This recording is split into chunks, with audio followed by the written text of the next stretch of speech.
Hi guys, welcome back to my channel. A little bit of a different filming space because I'm going to be wrapping a whole bunch of dolls, but I have a whole bunch of dolls for the Calgary Zoo, so I thought it'd be a cool idea to go through each of the dolls that I made for this round of Calgary Zoo project. So I guess I'll start with the first doll that I actually did. That I finished, which was the Blackfooted Ferret. So this is the first one that I finished. So this is the Blackfooted Ferret that I made. So he has a ball and socket armature inside, and a sculpey head and resin feet. So he's nice and posable. So poses really well, and head.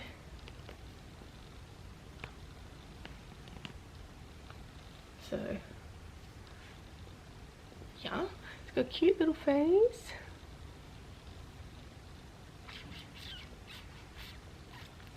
As well, and yeah, this faux fur was quite difficult to get a hold of because I wanted the brown tips on the end. I obviously added a little bit more brown when I put it together, but yeah, the brown tips were a little bit difficult to find, and then I obviously added the brown legs for the ferretness.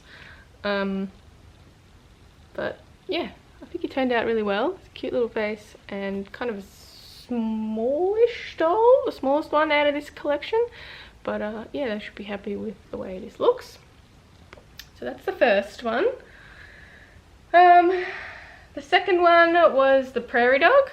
Turned out a little bit bigger, but this fur was also really difficult to find. So I ordered most of my faux fur from China, and then it took so long to get here because of obviously COVID.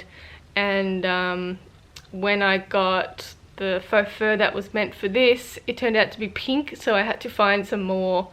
I had to go and hunt for some more faux fur that looked more like a prairie dog that wasn't pink. So I actually ended up finding it in one of my local craft stores, which was a total fluke.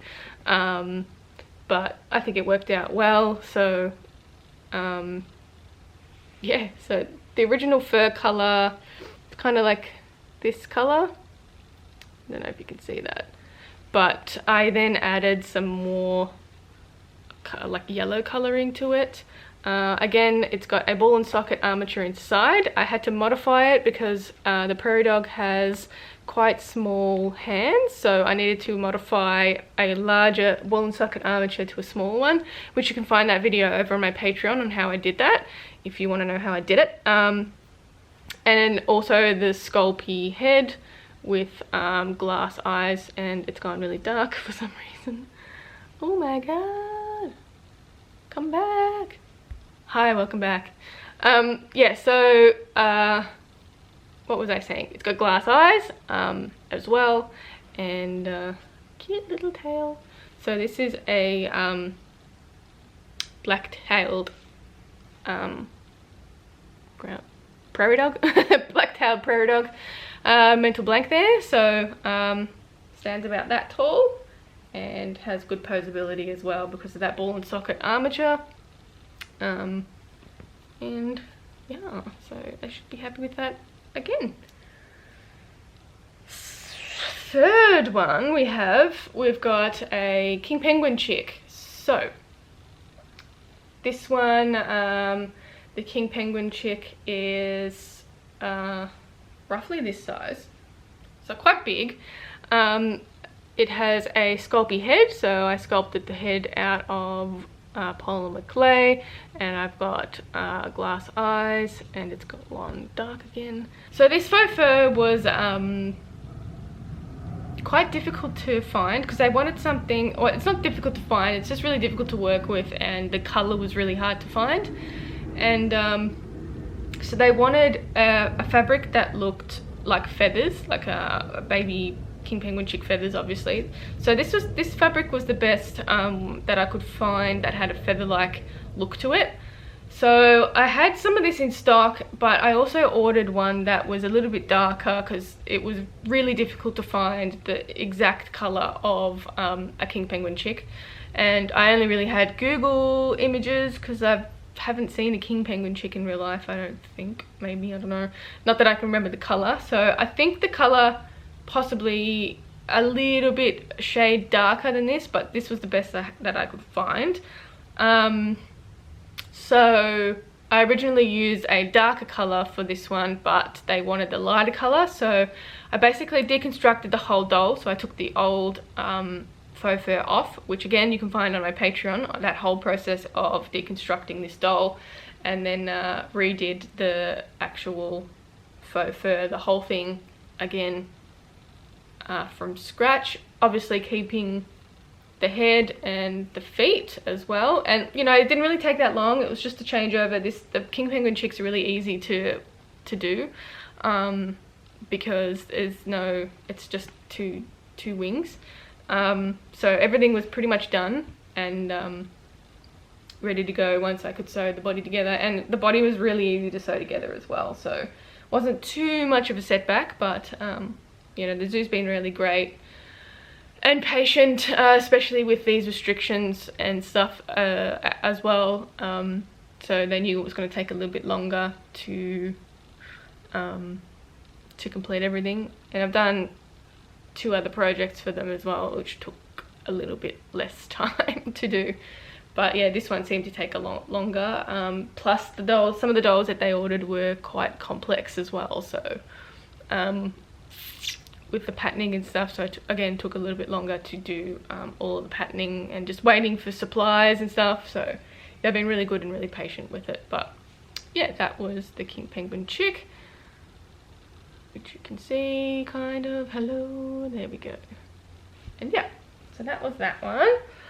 The next one are a pair of bongos. So they wanted a juvenile bongo and they wanted an adult bongo. So I'll start with the juvenile one. These took quite a long time to complete. I sculpted the heads and everything pretty quickly. It was just the bodies that were mainly difficult because of all this striping, and finding the right material as well was really difficult for to get these done, because they don't have a lot of fur, so I needed to find a fabric that was a bit shorter. So this minky fabric worked really well. So this is the juvenile bongo. Cute little face. It's got a sculpey face that's been painted because I couldn't really put this minky fabric on top of here, so it's got a painted face this time, and also like little faux fur bits here just to do that little mane bit on them, and it's got resin hooves that I have changed, if it will focus, I've sort of modified with some epoxy sculpt, and just added some colouring and stuff to the minky fabric, but it stands about that tall. And yeah, glass eyes, polymer clay face, and also added the little stripe underneath and stripes there. So that is that one. And then we have the adult version. So this is the adult version. Oh my god, it's dark again. So this is the adult version. Stop going dark. It's a little bit bigger. Obviously they needed it to be bigger to be an adult. Same deal, it's got a ball and socket armature, and it's got a polymer clay face and horns and glass eyes. So you can see the eyes there. You can see the light catching the glass eyes. Again, this took a long time with the minky fabric, and also adding that faux fur to the main bit. I have a video again on my Patreon on how I did all of these stripes. So there's 2 different methods that I used, and you can find it on yeah, my Patreon for my $5 and up tiers, but that is the adult bongo. And the last one is the Sitatunga. So we can get some lighting again. So the last one is a Sitatunga. It is again a big doll, roughly that big. Oh my god, there we go. Polymer clay face as well, and glass eyes. So it's got quite a big ball and socket armature to be able to hold the weight of that. And then obviously the little striping patterns on the body, and it's got a little black stripe up the top. It's got resin hooves, and cute little tail. But yeah, that's the Sitatunga, the biggest one that I've made so far. And that was the last doll that I completed for it as well, with the patches here as well and on the legs here. I think this one possibly, I like the face, it's really cute. I think it turned out really well. Possibly my favorite one out of this collection. I do like the penguin as well, but yeah, I think the Sitatunga is pretty cool. And the last ones are the Bongo Horns. So they wanted replica Bongo Horns, so this is what we've got here. I think I'm gonna wrap it in tissue paper when I send it, or just paper when I send it, just because I don't want to put plastic on it, because it is a painted surface and sometimes plastic can go a little bit weird on painted surfaces. So I think I'll wrap it in paper to begin with, and then maybe bubble wrap on the outside, but I'll pack it pretty well so it can't sort of move around very much. So that's one side of the horn, and the other horn here as well. So they wanted 70cm replica horns, but yeah, there we go. They're the Bongo horns. That was a feat, I think, but that was the last thing that I did were these horns for this order, which is really cool. So it'd be nice to get these over to the zoo so they can start with their programs, and yeah, see how it goes. Anyway, I think that's about it. So it's quite a large order. You can check out all of my other orders that I did for their projects on my website. There's a little section in my gallery where I've uploaded all of the dolls and stuff that I've made for the zoo that you can check out and have a look at. A lot of the processes can be found on my Patreon as well, and yeah, link is in the description. So again, you can check me out on Instagram, Facebook, Creatures of Nat, my shop creaturesofnat.com, and catch you in the next one. Bye.